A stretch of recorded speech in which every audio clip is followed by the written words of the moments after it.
situation qui semblait à un moment bien compromise et il est parvenu à remettre cette voiture dans la bonne direction. Tant mieux évidemment, ça permet à la séance de se poursuivre normalement et puis ça lui permet surtout de pouvoir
là, les choses peuvent commencer à se suivre dans le monde de l'endurance et du GT de manière générale.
Passer sur 4 roues dans un premier temps en rallye, se tourne désormais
Avait terminé l'année par 2 points. Avec la numéro 11, la 17, vous retrouvez sur la première ligne Tobias Langalicius. Deuxième ligne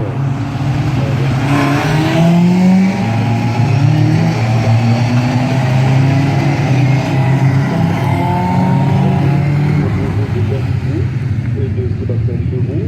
Quatrième ligne Bruno Chaudet avec la 67, accompagné de Fabien Perdu, la numéro 9.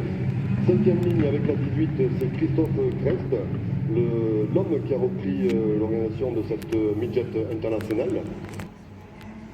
C'est parti donc premier virage ici à la ferme. C'est passé. Ah.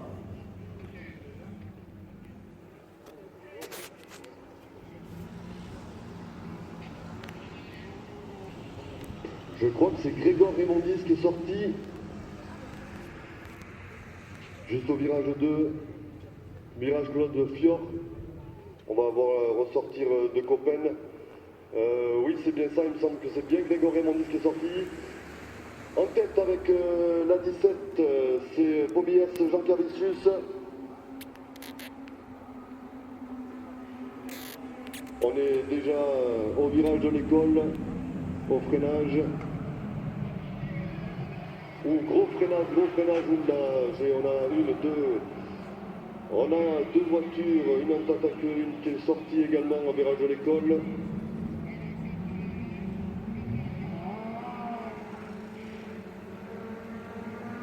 On se retrouve déjà pour la tête de cette demi-diète de litre en bas de 4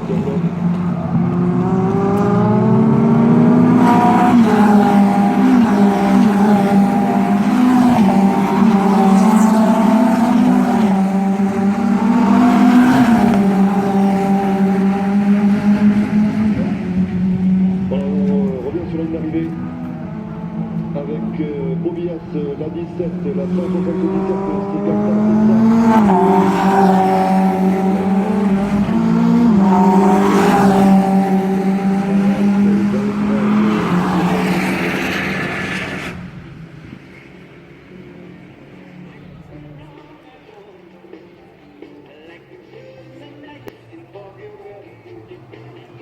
dans les places provisoires avec, je disais, Pobias, Jean Cavicius, deuxième, Gaëtan Essar, troisième, c'est David Bouy.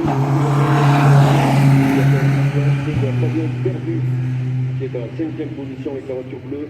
Et les bandes grises, Chaudet Bruno, la 67, 6e, 7e pour l'instant, Sébastien Sevaux. 8e, Christophe Crespe. 9e, Yvan Dupuis. 10e, Étienne Cateau. 11e Le Ton, Elino Serge, c'est la 12e place provisoire, 13e Guillotin Jérémy, 14e Franck Morisset. Et il nous manque dans le peloton Grégory Mondis et Frédéric de Brabant. Pour le premier sorti dans le virage de Claude Fior et pour Frédéric de Brabant au niveau de l'école. Qui a pu reprendre la piste.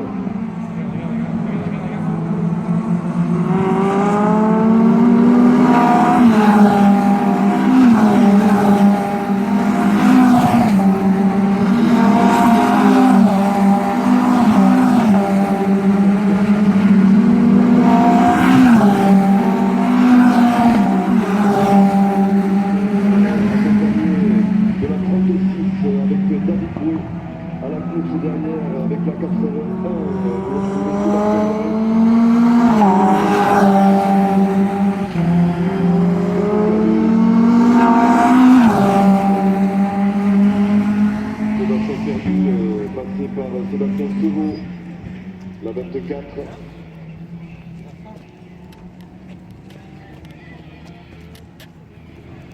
Sur la ligne d'arrivée, on retrouve la 60.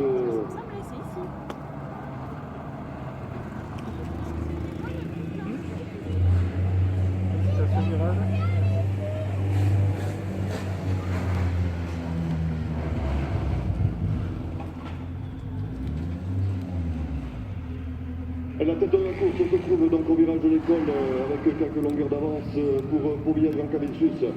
Le duo en chasse de Pobias avec Gaëtan Essar et David Boué. Juste derrière, qui essaie de rentrer dans ce duo. Sur ce duo, c'est Loiret Sébastien. En suivant de Sébastien Loiret, on retrouve Fabien Perdu et Sébastien Sevaux. Dans l'ordre, Sébastien Sevaux.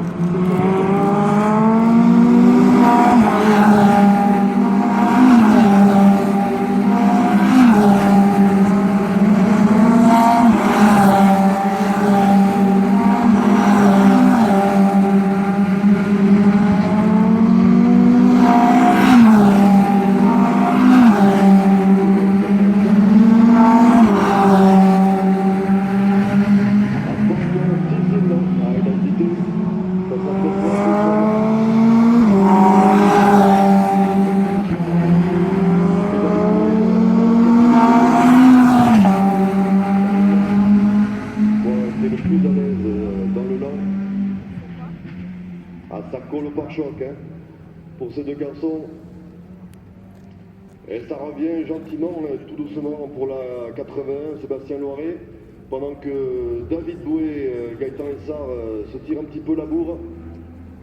Ça profite un petit peu à Sébastien Loiret pour rentrer sur ce duo. Juste quelques longueurs d'avance pour la 177 de Gaëtan Essard. On rentre au freinage pour ce duo de l'école, freinage de l'école. Voilà, c'est propre, ça rentre. Et on est...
Allez, on revient sur cette course avec toujours la 17 en tête et drapeau jaune. Drapeau jaune sur tous les secteurs. Drapeau jaune sur tous les secteurs avec le safety car. Safety car. Ça, on a une voiture à l'entrée de la ferme.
Les deux Sébastien en bagarre à l'école, c'est passé pour Sébastien Sevaux à l'école sur Sébastien Loiret qui s'en va à la chasse. Sébastien Sevaux, le propriétaire, le patron de la société Génération Stunt, le cascadeur qui a évolué dans plusieurs films.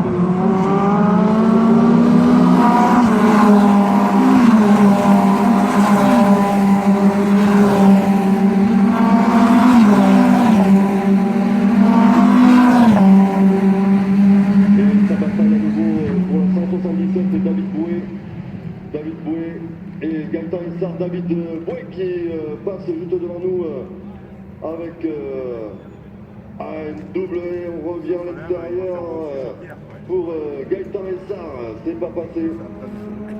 Ah, il va y avoir une belle bagarre là, pour les places de 2 à 5 là. Ça bataille dure dans ce petit peloton.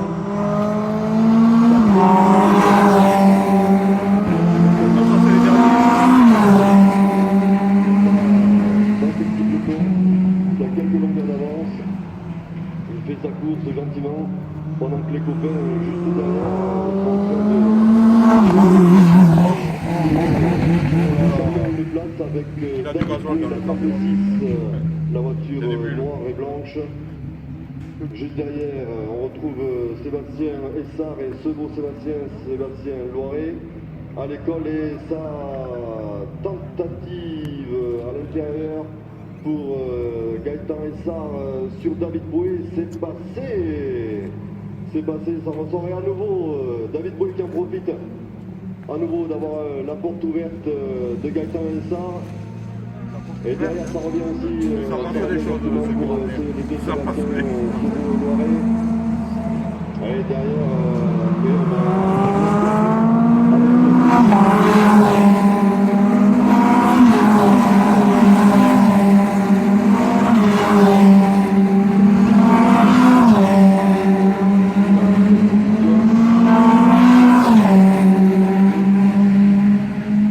avec toujours Bobias et Jean Calicius, et ça repasse à nouveau devant nous avec David. David,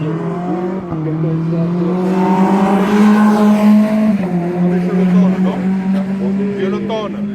J'ai reconnu les couleurs du casque. on est Et sur alors, la c'est course. celui-là encore. C'est un 18 escroc. minutes, il va nous rester 1 minute 15 de course.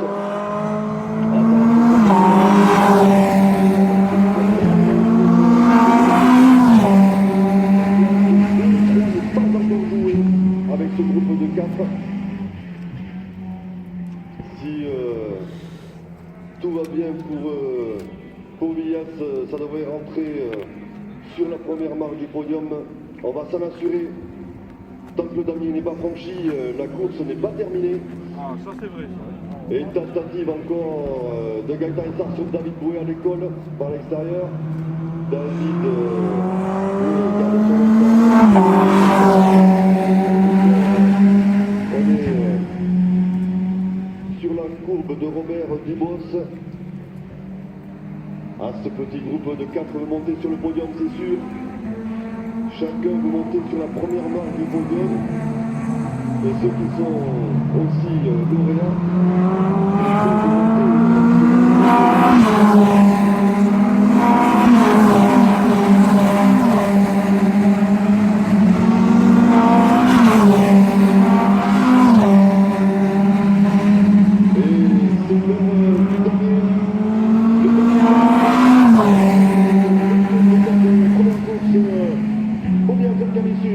deuxième place David Boué, troisième Gaëtan Essard. S'en suivent Sébastien Sauveau, cinquième Sébastien. Huitième Cato Etienne, le tome septième. Voilà pour le premier podium de la midget de litre 2020. Premier podium.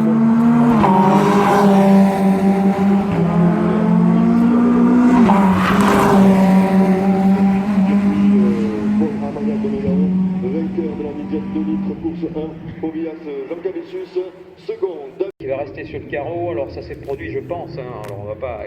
C'est la 16 qui est au tapis.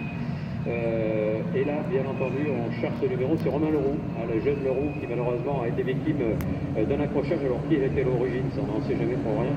En tout cas, les commissaires sportifs ont veillé au rein parce que particulièrement dans cette case, un safety car d'entrée de jeu et qui va rebattre un petit peu les cartes. Et c'est vrai qu'on dit qu'ils sont tellement jeunes et ça va tellement vite qu'il faut vraiment qu'on soit...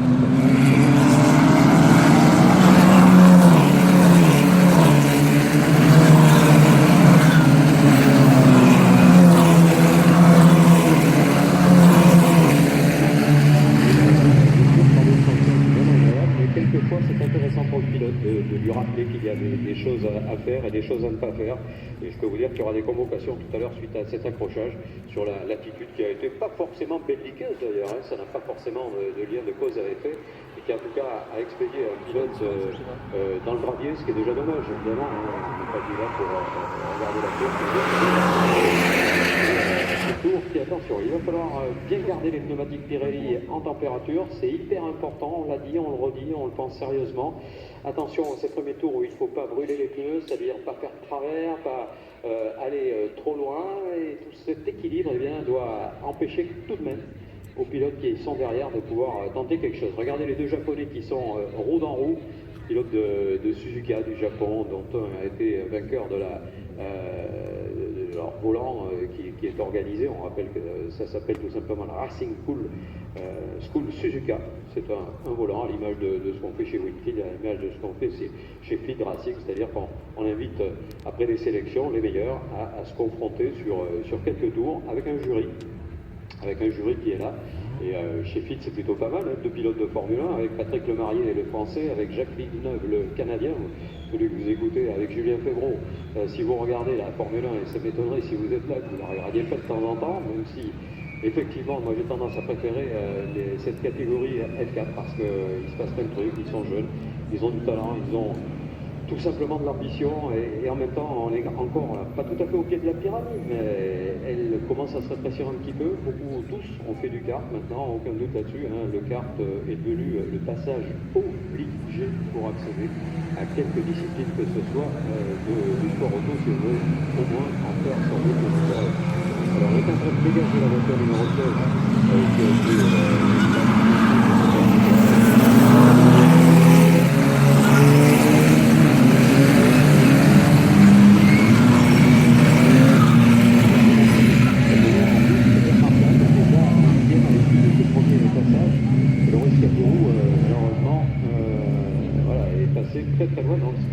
vers cet endroit du peloton qu'il y a eu cette confusion, qu'il y a eu cette incompréhension, parce qu'il s'agit évidemment le plus souvent d'incompréhension. C'est-à-dire qu'on est tellement appliqué à cette trajectoire, si une voiture se glisse à la corde, on n'est pas forcément obligé de la voir.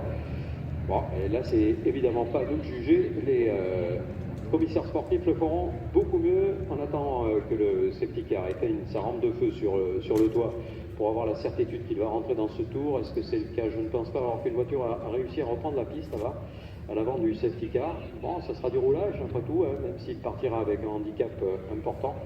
On va essayer d'apercevoir le numéro de cette auto qui est repartie, donc peut-être celle de Leroux. C'est effectivement celle de Romain Leroux qui va prendre part à cette course. Alors évidemment qu'il aurait préféré rester à sa place, qui était finalement pas si mauvaise, mais ça sera mieux que rien. Il va pouvoir bénéficier de ces roulages, sachant que sous safety, le temps s'égrène, hein, c'est-à-dire qu'on est comme si on était dans des conditions de course, c'est-à-dire qu'on a encore 15 minutes à la relance. Safety car in this lap. Alors c'est un terme barbare qui nous dit simplement le safety va rentrer, vous voyez qu'il a éteint ses feux, donc le pilote qui est derrière, le premier qui amène le groupe, connaît la situation et sait parfaitement qu'il va falloir qu'il effectue une relance parfaite. Et c'est là qu'on voit quelques champions également.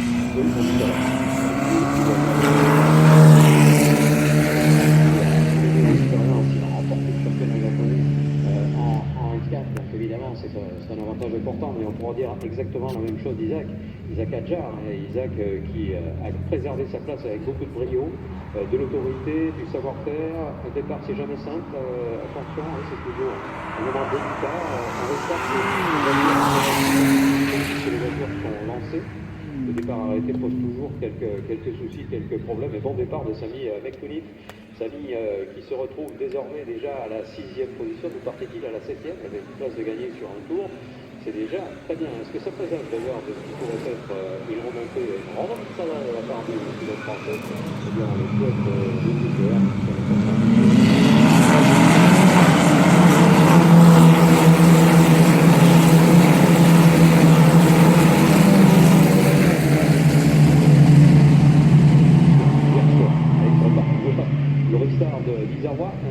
Ne laisse que peu de doute sur le fait qu'il a eu l'intention de ne rien laisser à la concurrence. Et les deux Japonais qui passent en tête sous le Isaac Hadjar à la 3e position, de Marine Tremers à la 4e place, Ivan Peklin le numéro 23 où une attaque à la ferme, là où l'accrochage s'est produit tout à l'heure, et c'est pas, il semble que ce soit passé. On n'aperçoit pas de jaune qui s'agite, on n'a pas de retour image pour l'instant. Mais bon, on va essayer d'écarquiller les yeux pour voir ce qui s'est passé. Un changement de position.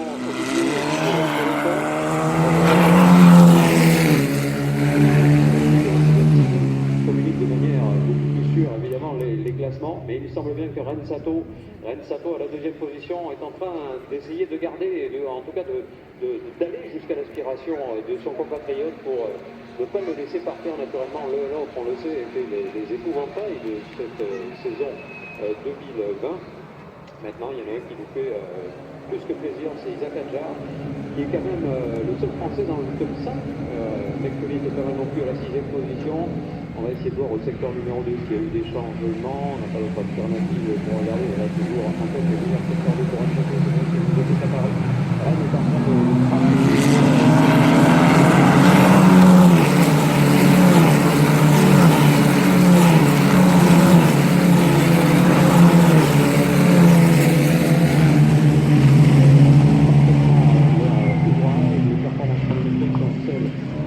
maintenant, c'est-à-dire qu'on est pour le meilleur tour en 1 minute 27 secondes 357 au crédit de Ayubu Iwaza qui a pris tout de suite les affaires en main. Adjar, Gramers, Peklin. On est dans le round d'observation, celui où il ne faut pas commettre d'erreur, celui où il faut encore une fois pas trop brûler ses pneus. Ensuite vous allez voir, il va y avoir des pilotes qui vont trouver le rythme un petit peu plus facilement qu'ils ne l'avaient fait en qualification de leur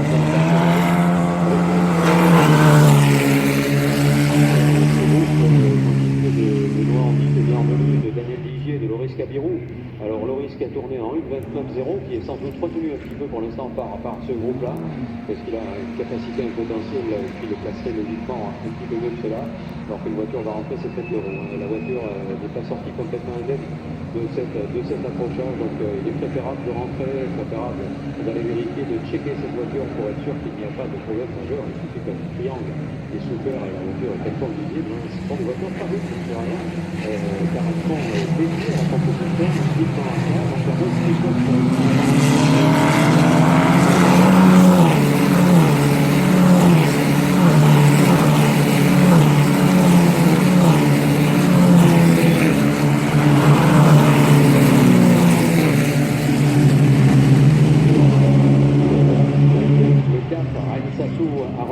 de son retard, mais Iwaza a compris la menace de son compatriote et il est passé, écoutez bien, c'est assez amusant, il est passé sous la barre de la minute et 27 secondes, c'est-à-dire qu'on est plus rapide qu'à l'occasion des qualifications. Formidable performance d'Iwaza.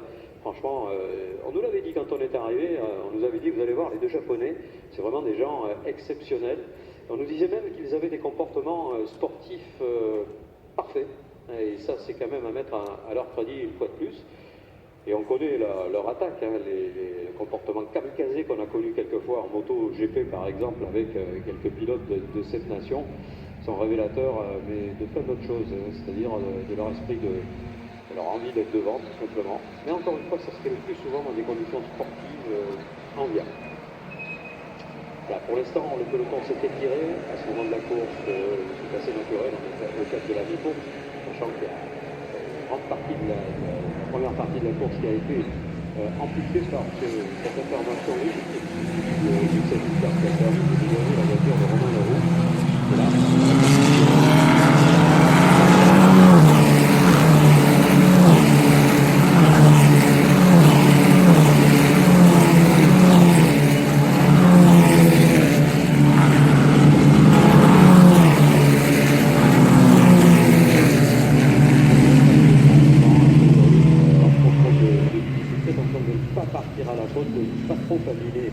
sa voiture, si jamais il y a un gage de fiabilité, de performance pour tout le monde. Allez, on va finir par s'installer sur la grille de départ. La pression monte pour tous les pilotes.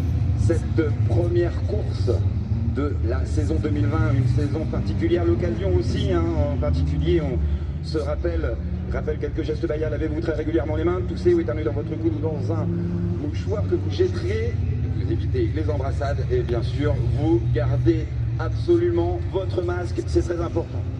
On va maintenant laisser les derniers concurrents s'installer sur la grille de départ. On va se focaliser sur les différents feux. 19 minutes plus un tour sur cette première course de la saison. Ce sera pareil pour toute la saison. Voilà les derniers Serge Mérolian et Claude Chaumeau sont installés. On va être sous les ordres du starter. La pression va monter. Les différents feux vont s'allumer à l'extinction. Ce sera parti pour 19 minutes plus un tour de course. On monte un peu en régime.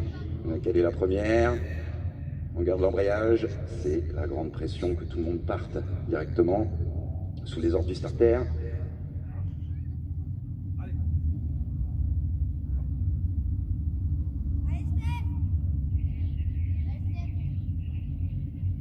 Ah, ça bouge sous les casques, hein. C'est la période la plus stressante.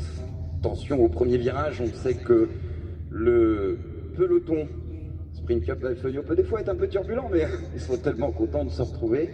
Alors que oui, il y a une place sur la grille qui est libre, malheureusement. J'essaye de deviner. Et ce serait Alors, heureusement, tout s'est bien passé. On va voir à l'entrée ces premiers virages 3 à 4.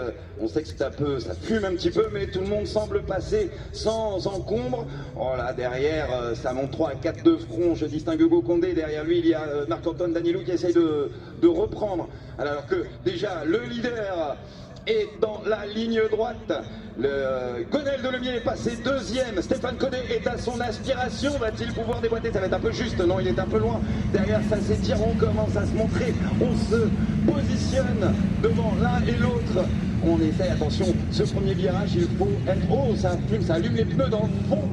Là-bas, une voiture dorée. Alors, il y en a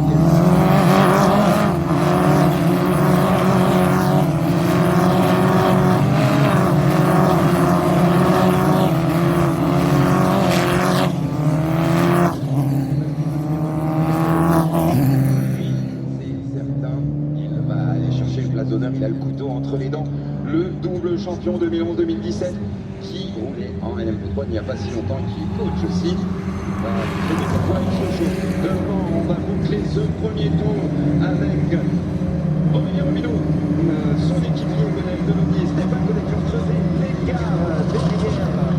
David Chiche, 4e, Patrick Seyé remonté, 5e position, Marcel Siebarassi remonté aussi 6e, 7e, Christian Vassal, Benoît Éveillard 8e, Christian Camboulive 9e, Benoît Éveillard 9e, pardon, Christian Camboulive 10e, Edouard Herry 8e, voilà, pour ce top 10. Éric Tessier 11e, Éric Tessier qui avait été malchanceux, partait très loin sur la grille, se retrouve aux avant-postes quasiment. La course est longue, 19 minutes plus un tour, un peu moins d'un quart d'heure de course. On a enlevé d'ailleurs, 17 minutes puisque on a eu une nouvelle procédure de départ et on enlève dans ces cas-là 2 minutes.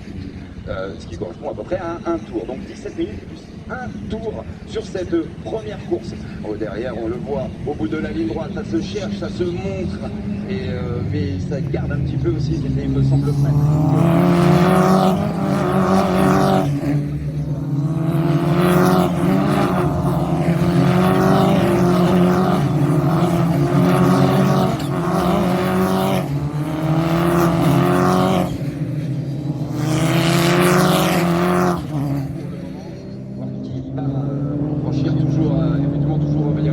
solide leader devant son équipier Gonel.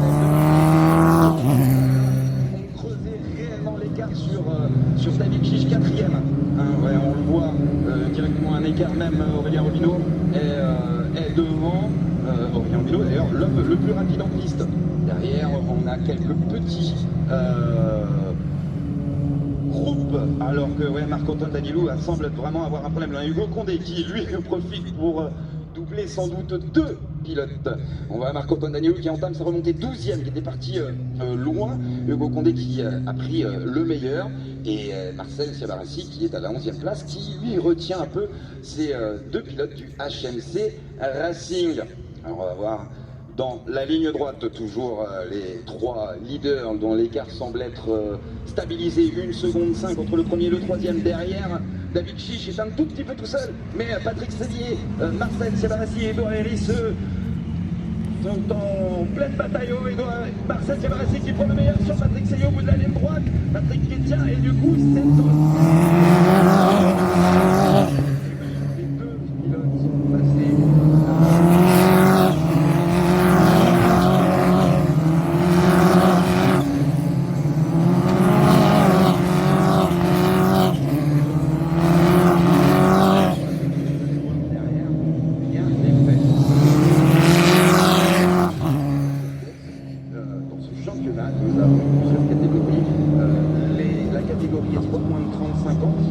Gwenaël Delomier, le pilote actuellement en seconde position. David Fish sur ce classement des moins de 35 ans, les deuxième et troisième. Et la catégorie Gentleman, les plus de 55 ans, les pilotes d'expérience, menés par Marcel Sciavarassi, Christian Vassal et Christian Camboulive pour le moment. Donc, toujours les pilotes entament maintenant le troisième tour de ce premier meeting de Sprint Cup Bike Venio 2020. Ah, ça va être une saison palpitante et passionnante. D'ailleurs, il me semble que devant, Gwenaël Delomier remonte sur son équipier. Ouais, Gwenaël qui se montre un petit peu dans les rétroviseurs. Derrière, on a toujours David Fish un peu tout seul, alors que Edouard Herry risque bien de porter une attaque sur Marcel Sciavarassi au bout de la ligne droite, où il se porte à la hauteur, il y va. Ça profite aussi pour Patrick Séguier qui était un peu distancé, qui revient.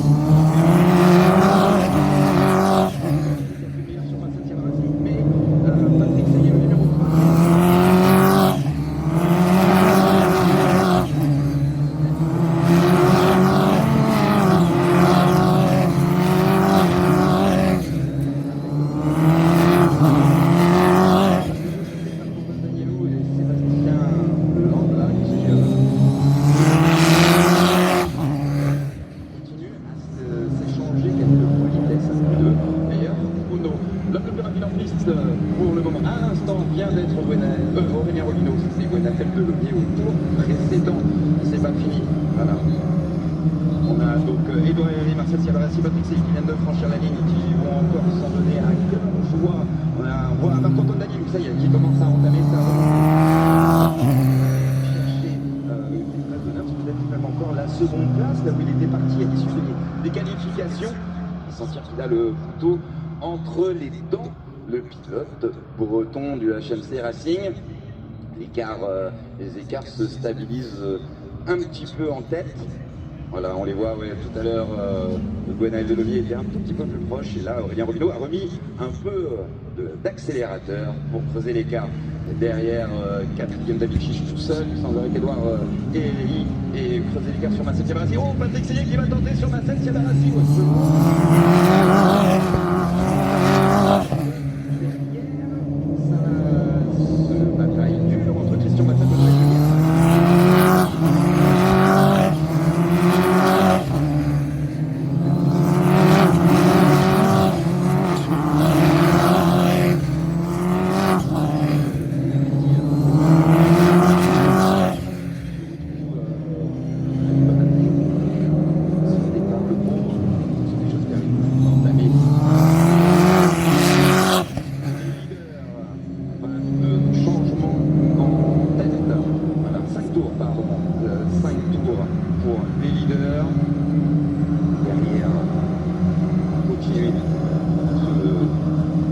Sciavarassi va lui aussi perdre un peu de terrain.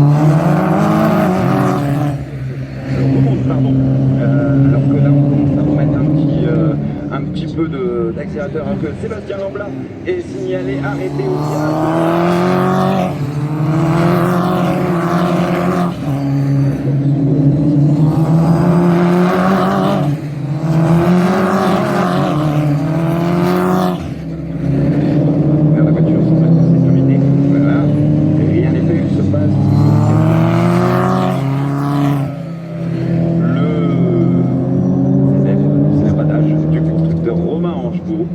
Il y a des surprises partout. Voilà. Alors que derrière, on va voir donc David Fish, Edouard Herry. Non, même Edouard Herry est passé sur David Fish. Et j'ai bien l'impression, effectivement, Edouard Herry, troisième de cette course au général et premier du classement Gentleman. Okay, c'est Kevin Barthès effectivement qui vient aussi de rentrer au stand pour vraisemblablement abandonner sur une course sprint rapide. Donc c'est bien dommage pour le pauvre Kevin Barthès qui faisait sa première course. Toujours devant Gwenaël Delomier qui partait second. On vous rappelle le poleman Aurélien Robineau, le numéro 84 qui...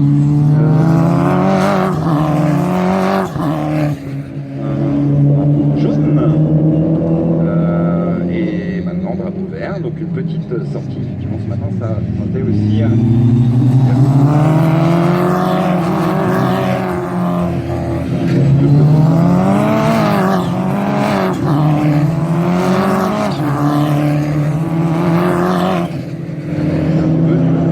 petit peu avec nous. Il y a déjà de très nombreuses saisons et il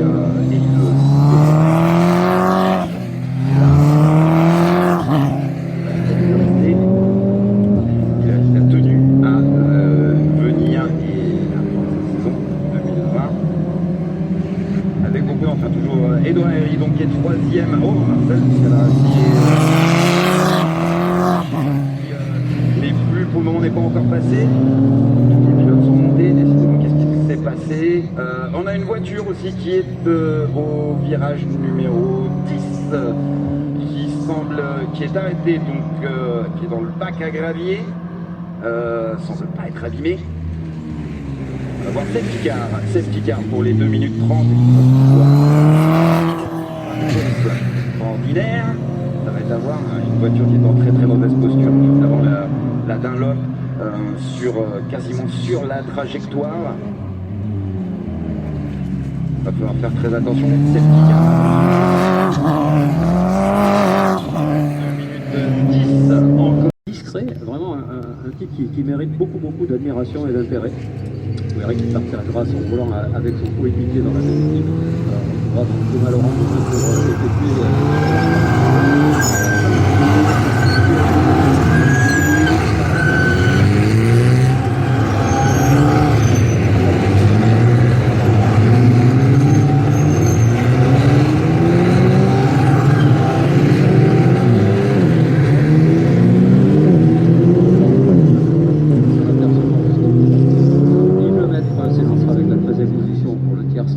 Stéphane Proust, habitué de la discipline, c'est du Milan Compétition, Herrero Racing, avec Herrero Racing également pour Franck Courcel, et dernier sur la ligne de départ, notre gentleman, c'est Pierre Macchi.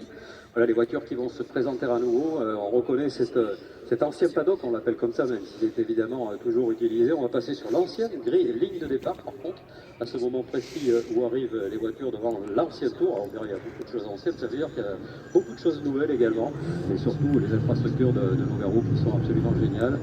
Voilà la ligne car couleur Baco, notre partenaire qui va récompenser tout à l'heure au podium la meilleure équipe qui va pouvoir s'élancer, et le départ va être donné lancé, contrairement à ce qu'on verra tout à l'heure avec les Clio. Et attention à ce départ, le virage de la ferme, on le sait, est absolument redoutable. Pour l'instant, tient de la corde Matteo Herrero, et sur l'extérieur, Pierre Sancinena. Là, il y a du talent à tous les étages, de pilotes anciens de l'école, de l'académie, et Herrero qui va garder la corde à la ferme. Oh, derrière, attention, ça pousse un petit peu pour Laurent Aragon et Jean-Baptiste Mella. Pour l'instant, attention, l'endroit là où arrivent les voitures, on a vu pas mal de sorties de route. Voilà, faut pas aller trop loin à cet endroit sur le vibreur, sinon ça peut déséquilibrer l'auto. Ça va vite, qui est plus c'est une double droite. Elle arrive à l'escargot, freinage en appui, pour ensuite arriver dans la partie la plus lente, où il faut garder de la trajectoire, garder de la vitesse, pas trop faire chauffer ses pneus dans les premiers tours. Ouh, joli travers de Matteo Herrero, bien rattrapé, mais il a perdu un petit peu de temps, du coup ça pourrait être pénalisé dans la ligne droite. On va savoir ça assez vite. Voilà l'aspiration que ne manquera pas de prendre Pierre Sancinena, des voitures 270 chevaux, ça commence à envoyer une tonne seulement pour ces autos, et on voit que ça zig et que ça zague pour le dossard numéro 69, Laurent Ergon. Et Laurent qui a réussi pour l'instant à préserver sa position derrière certaines sagesse, c'est à noter dans les équilibres, et les équilibres on pourra les confirmer naturellement avec le pointage officiel. On voit que la voiture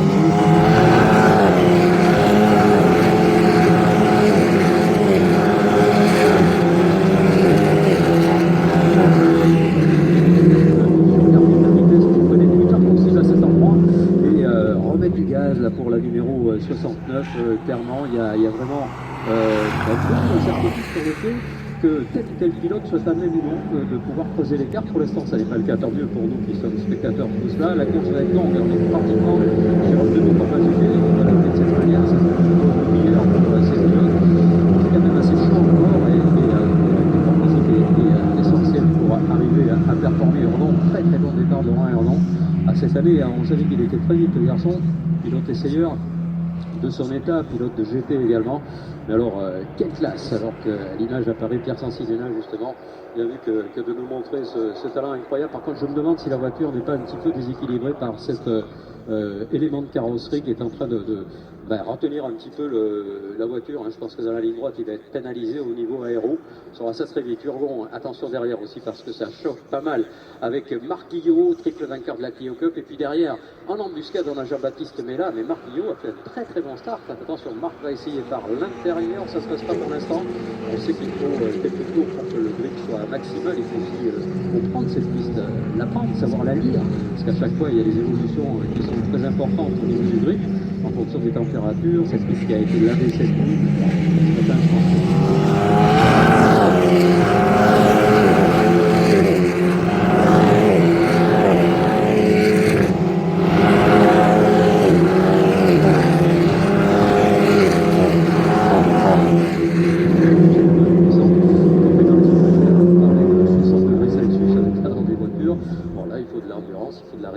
il faut tout simplement être un pilote, un athlète, parce que voilà, on appelle ça des pilotes, ils sont aussi des athlètes. C'est le numéro 44 pour l'instant, et c'est le numéro 44 sans venir à leur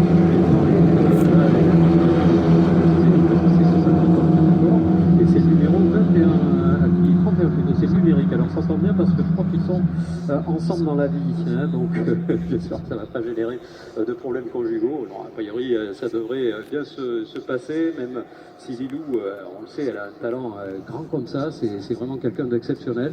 Elle est toute jeune, hein, elle doit avoir 19 ou 20 ans, donc vraiment elle a un avenir qui pourrait s'éclairer justement du côté du GT, du côté de l'Alpine, du côté de ces disciplines, qui sont pour beaucoup de jeunes pilotes d'ailleurs des objectifs extrêmement louables, relativement nouveaux ceci dit, et je pense que les coupes de marque contribuent largement à ce que ces passerelles puissent être établies. Attention Marquillo au freinage de l'aviation, c'est un peu loin encore, ça ne se passera pas pour l'instant. Marquillo qui a essayé sur Laurent Urgon, on va attaquer Laurent à cet endroit, à cette quasiment mission, j'allais dire impossible, c'est pas le mot, mais ça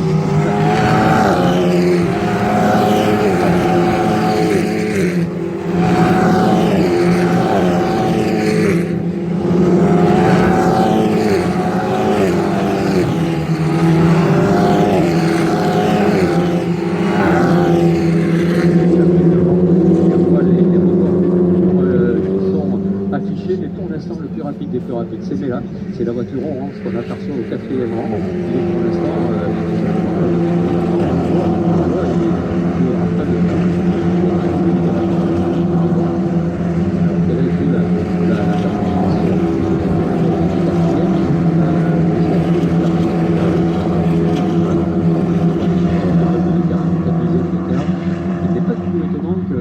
sans doute adapter le setup à la durée de cette course, qu'il soit en début de course au moins rapide. Alors après, évidemment, si on a un setup qui sollicite les pneus en début de course, ça veut dire qu'il faut que ça tienne jusqu'au bout. Ça, c'est une autre histoire. Et à ce jeu, je pense qu'Herrero est le plus équilibré de tous. Il a pratiquement gagné toutes les sessions d'essais libres. Il a été poleman avec une avance nette, hein, disons-le, parce qu'il y avait 361 millièmes d'avance. À ce niveau, ça n'est pas courant. Et Laurent Urgon qui est obligé de décroiser dans la ligne droite pour empêcher tout simplement Marc Guillot de prendre de la speed. L'attaque par l'extérieur. Faut y aller là, ça n'ira pas. Marc Guillot va pouvoir plonger à la corde. Il connaît parfaitement cet endroit, cette courbe, hein, très relevée, qui est souvent le théâtre d'ailleurs de pas mal de...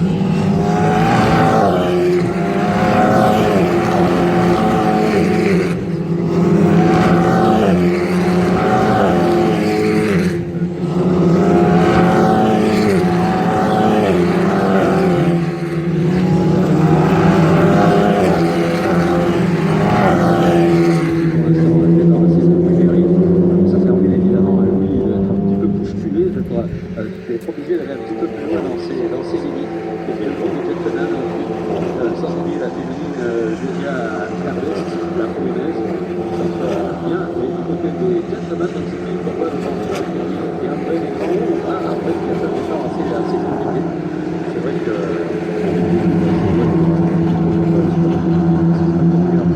Palmarès, ça a tombé par terre, champion du monde d'endurance, vainqueur des 24 heures du Mans avec l'Alpine l'année dernière.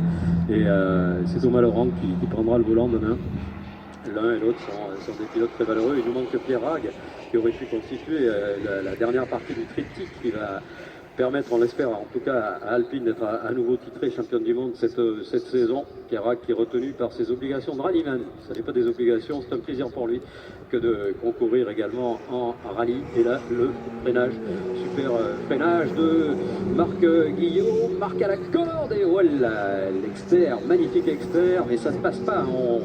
On n'attaque pas Marc Guillot de cette manière, parce que Marc, c'est un garçon qui a les épaules très solides. On l'avait vu débouler en Guillot Cup il y a quelques années.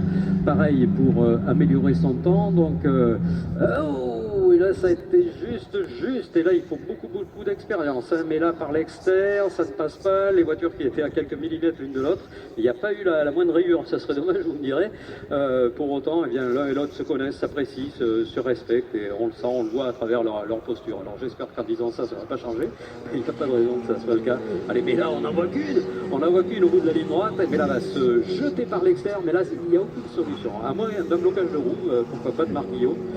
C'est bien ce que fait Jean-Baptiste, mais là, tout simplement parce qu'il est en train de coller la pression. Oh, qu'il est beau ce passage!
Peut-être prend-il un petit peu d'espace également pour éviter que ces pneumatiques ne chauffent trop, ces freins ne chauffent trop. Et là, il va reprendre tout simplement. Ah, il est sorti un peu large sur le livreur. Et là, vous voyez que tout de suite, on perd 2-3 mètres. Et c'est pas rédhibitoire, c'est embêtant. Alors qu'on voit que justement, les pilotes en donnent un cœur joie à tous les niveaux. On n'aperçoit pas tout, c'est dommage. Et c'est Van Brooks qui est allé faire un petit tour sur le livreur. Allez, ça commence à flasher. Il s'impatiente, Jean-Baptiste, on le voit. Mais alors, je crois qu'on pourra lui accorder la coupe du carpet, parce que franchement, il aurait pu céder les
d'excès de patience, mais je ne pense pas que ce soit vraiment le cas. On voit les écarts qui sont stable, pratiquement stable. Ils s'accroissent par moments, ils se réduisent à d'autres. C'est un petit peu dépendant évidemment des erreurs que peuvent commettre, surtout celui qui est derrière, qui tente par tous les moyens. Et je pense qu'il utilise à peu près tous les moyens qui existent. Et voilà, la dernière solution, ça sera de jeter sa voiture à la corde. Et Guignot qui cherche toujours à fermer la porte, c'est normal, c'est une bonne guerre, ça fait partie de la course. On peut le faire une fois, mais pas deux. On peut changer de trajectoire une fois en ligne droite, et puis ensuite,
patron de ce team, c'est Thibaut Bossy. Là aussi, on n'est pas encore tout à fait dans le coup, on n'est peut-être pas tout pilier de cette cinquième évolution de la Clio. On partageait à ce propos d'ailleurs des moments intéressants de discussion avec David Pouget qui nous disait mais ça n'a rien à voir avec ce qu'on a fait jusqu'ici. C'est vraiment une auto très particulière mais qui est très agréable avec beaucoup de finesse requise pour l'amener à bonne vitesse.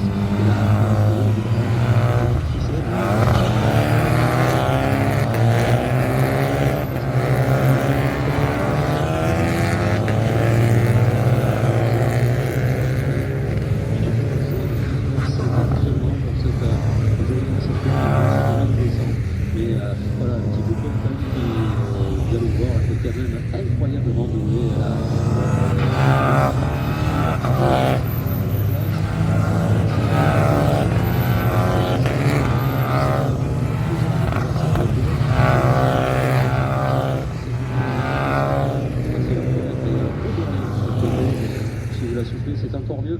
Julien Barbanson a été une des surprises avec les couleurs BRS, l'autre voiture de chez BRS avec la 14e place numéro 37. GPR Racing ensuite pour Clément chez Cuti. GPR Racing toujours pour Franck Niclot. Laurent Ziadus, transfuge et dominateur de la catégorie Green Cup, se retrouve 17e. Arrière, Ciquenbez, le pilote espagnol s'élancera depuis la position 17e, 18e même.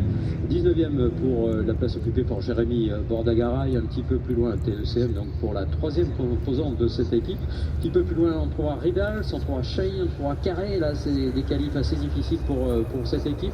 Carpon 5 qui revient, qui constitue le 7e titre présent sur cette grille de départ. Mais là, ça remonte un peu, c'était en 1989, juste après celui de Bernard Castagnet. LR Performance pour Fabien Julia, ce sera la 24e position. Ensuite, James Sport pour Faye, Hernandez, Rodrigo. Et je vous invite à suivre la remontée attendue d'Isidro Caliras, qui a été déclassé, on vous l'a dit, qui partira bon dernier sur cette grille de départ qui est en train de se mettre définitivement en place. C'est du bonheur que vont nous offrir ces pilotes de la Cup, et avec cette nouvelle voiture, avec ses ambitions qui sont toutes identiques, et sans doute le resserrement des valeurs devant, qui fait que, à mon avis, ça sera très difficile de s'échapper du peloton. Il va falloir fermer sérieusement les portes. David Pouget, vice-champion en 2019, il le veut, ce titre en Clio Cup. Il n'a pas pu l'obtenir encore, et c'est parti pour le départ de cette course. Très bon départ de David Pouget, qui a failli être décroisé par son ami Nicolas Milan, un homme adversaire évidemment lorsque on est sur la piste. Voilà, à cet endroit il va falloir fermer un peu les portes, parce que sinon on peut se faire attaquer. Il faut découvrir cette auto en conditions de course.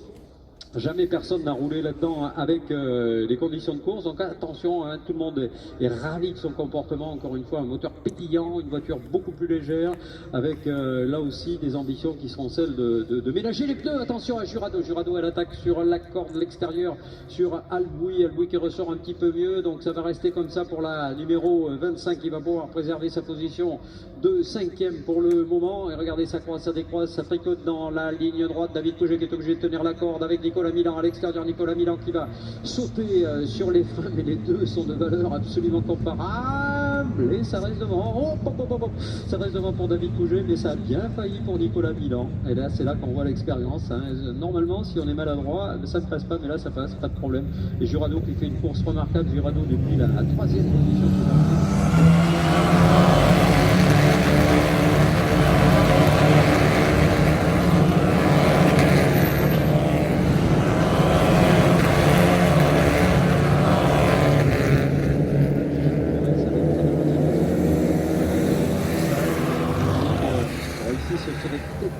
Si facile que cela de porter une attaque sans aller toucher son camarade, donc qui serait bien étonnant évidemment.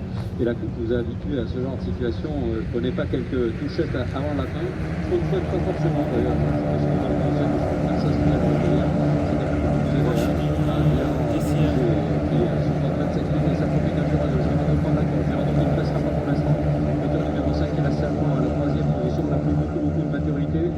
Pilote qui était redouté à une époque dans les pelotons parce qu'il était, comment dire, un petit peu hardi, on va appeler ça comme ça, et maintenant les choses sont rentrées dans l'ordre, il sait qu'il a le rythme, il sait qu'on ne gagne pas une course sur un seul tour, donc voilà, de cette maturité, il va tirer de la performance, c'est une évidence absolue. Regardez Alexandre Albouy, Alexandre qui a repris de la perf avec la voiture numéro 25, et Jurado qui est contraint d'attaquer un peu plus et d'aller rejoindre tout simplement le pare-choc de Nicolas Milan.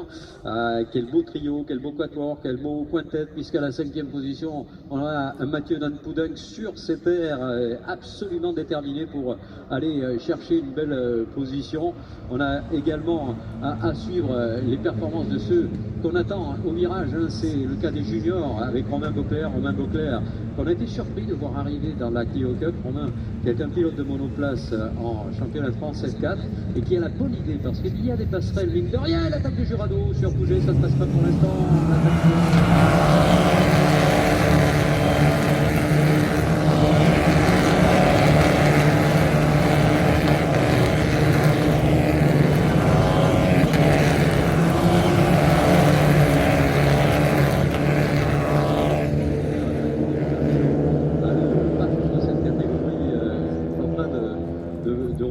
Je dirais quelque part les couleurs qu'on lui a connues il y a encore très peu de temps, 2 ans. L'an dernier, c'est vrai qu'il a fait un très beau truc, il a dû bien faire des classements en général. Et c'est pas tout à fait les places de la des pilotes.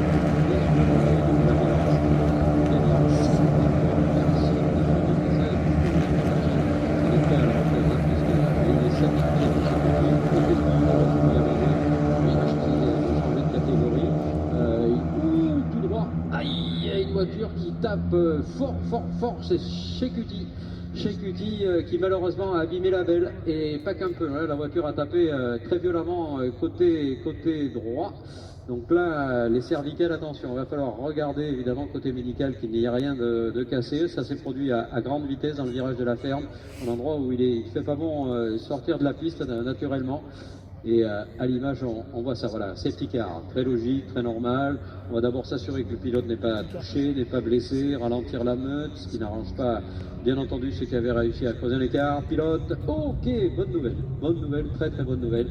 Mais Tchakuti, bien sûr, maintenant va devoir faire ses comptes et voir dans quel état est sa voiture, il est déçu, évidemment, plus que déçu, je dirais même détruit, à l'image de sa voiture d'ailleurs, qui, regardez, hein, a été touchée partout, et c'est là qu'on se félicite d'être à Nogaro, parce qu'il y a des pneumatiques. Il est déçu, hein. On l'est pour lui, parce que croyez bien que c'est un sacrifice financier important que d'acheter une voiture comme celle-là.